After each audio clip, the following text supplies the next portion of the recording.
691 కోట్ల రూపాయల బిల్లులు పెండింగ్లో ఉన్నాయని చెప్పారు. రాష్ట్రంలో మీరు చూస్తే అధ్యక్ష, బడా కాంట్రాక్టర్లకు మాత్రం బిల్లులు వస్తున్నాయి. చిన్న కాంట్రాక్టర్లకు ఇప్పుడు ఒక సంవత్సర కాలం నుంచి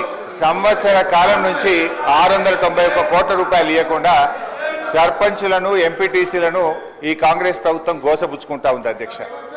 చివరికి ఆ సర్పంచులు ఎంపీటీసీలు గవర్నర్ గారిని కలిసి మొరబెట్టుకున్నారు, మంత్రుల్ని కలిసి మొరబెట్టుకున్నారు. చలో అసెంబ్లీ కార్యక్రమానికి వస్తే వాళ్ళను అరెస్ట్ చేసి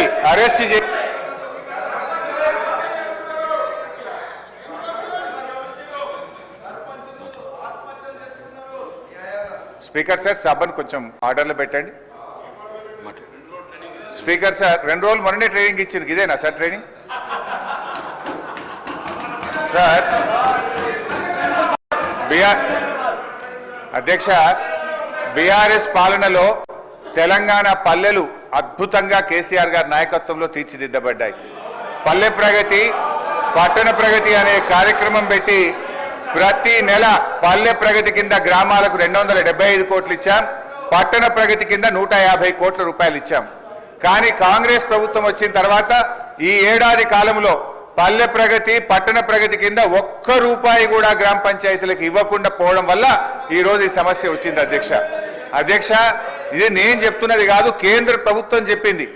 దేశంలో ఉత్తమ గ్రామ పంచాయతీల అవార్డులు ప్రకటిస్తే టాప్ 20 అవార్డ్స్ లో 19 అవార్డులు తెలంగాణ రాష్ట్రానికి వచ్చాయి. 20లో 19 తెలంగాణకు తెచ్చిన ఘనత కేసీఆర్ గారిది, బీఆర్ఎస్ ప్రభుత్వాన్ని. సో ఆ రకంగా పల్లెలు చేశాం. ప్రతి గ్రామ పంచాయతీకి ట్రాక్టరు, ట్యాంకరు, ట్రాలీ, నర్సరీ, వైకుంఠధామము, డంప్ యార్డు పెట్టి తెలంగాణ పల్లెలు దేశానికి ఆదర్శంగా నిలిపిన ఘనత కేసీఆర్ది, బీఆర్ఎస్ పార్టీ. అధ్యక్ష, మేము గౌరవనీయులు మంత్రి గారిని కోరేది ఒక్కటే, ఇవాళ ఈ ప్రభుత్వం వచ్చిన తర్వాత ఎస్ఎఫ్సి నిధులు విడుదల కావట్లేదు.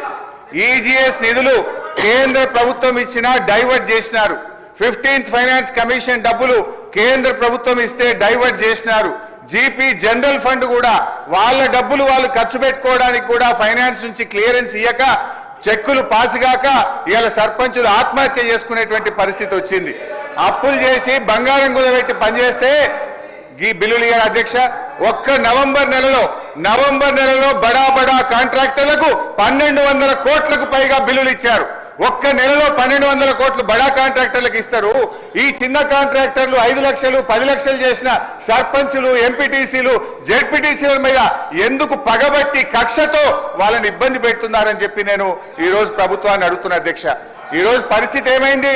గ్రామ పంచాయతీలకు రెగ్యులర్ గా ఇవ్వాల్సిన నిధులు ఇవ్వకపోవడం వల్ల చివరికి ఏం దాకా వచ్చిందంటే, అమెరికా దేశం తెలంగాణకు పోతే చికెన్ గున్యా వ్యాధులు వస్తున్నాయి, జాగ్రత్త అని అమెరికా దేశం ఆ దేశ పౌరులను హెచ్చరించే పరిస్థితి ఏర్పడ్డదంటే పల్లెల్ని ఏ రకంగా మీరు నిర్లక్ష్యం చేశారో అర్థమవుతా ఉంది.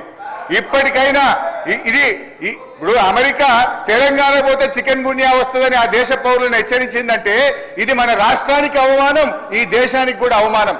మీ పాలన ఆ రకంగా ఉన్నది. సో దయచేసి మేము కోరేది ఒక్కటే అధ్యక్ష, వీళ్ళు బిల్లులే కాదు అధ్యక్ష, ఎంపీటీసీలు, సర్పంచులు, జెడ్పీటీసీలు దిగిపోయి 9 నెలలైంది, ఇంకా వాళ్ళ జీతాలు కూడా పెండింగ్లు ఉన్నాయి. 1వ తారీఖు జీతం ఇస్తామని చెప్తారు. జెడ్పీ చైర్మన్లకు, జెడ్పీటీసీలకు, ఎంపీటీసీలకు దిగిపోయి 9 నెలలైనా 3 నెలల జీతాలు పెండింగ్ ఉన్నాయి అధ్యక్ష. ఆ జీతాలు ఇయరైతే పనిచేసిన దానికి బిల్లులు ఇయరైతే వాళ్ళు మిత్తిలు కట్టలేక, అప్పులు కట్టలేక ఇవాళ చాలా బాధల్లో ఉన్నారు.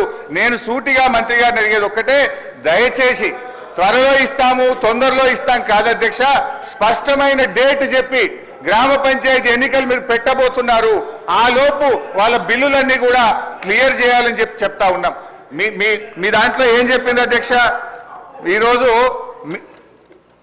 ఇది మీ మేనిఫెస్టో, కాంగ్రెస్ పార్టీ మేనిఫెస్టోలో ఏం చెప్పింది అధ్యక్ష?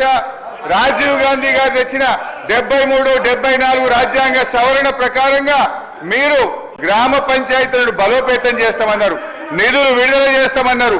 కానీ మీరు అదేది కూడా చేయకుండా ఇవాళ మోసం చేస్తున్నారు. మాజీ సర్పంచ్లకు, మాజీ ఎంపీటీసీలకు పింఛన్లు ఇస్తామన్నారు, పింఛన్ మాట దేవుడు కానీ వచ్చే జీతం కూడా ఇస్తలేదు అధ్యక్ష. గా పింఛన్ కూడా ఎప్పటి నుంచి ఇస్తారో, జీతాలు ఎప్పట్లో క్లియర్ చేస్తారో, బిల్లులు ఎప్పట్లో క్లియర్ చేస్తారో స్పష్టంగా చెప్పాలని మీ ద్వారా అడుగుతా ఉన్నా.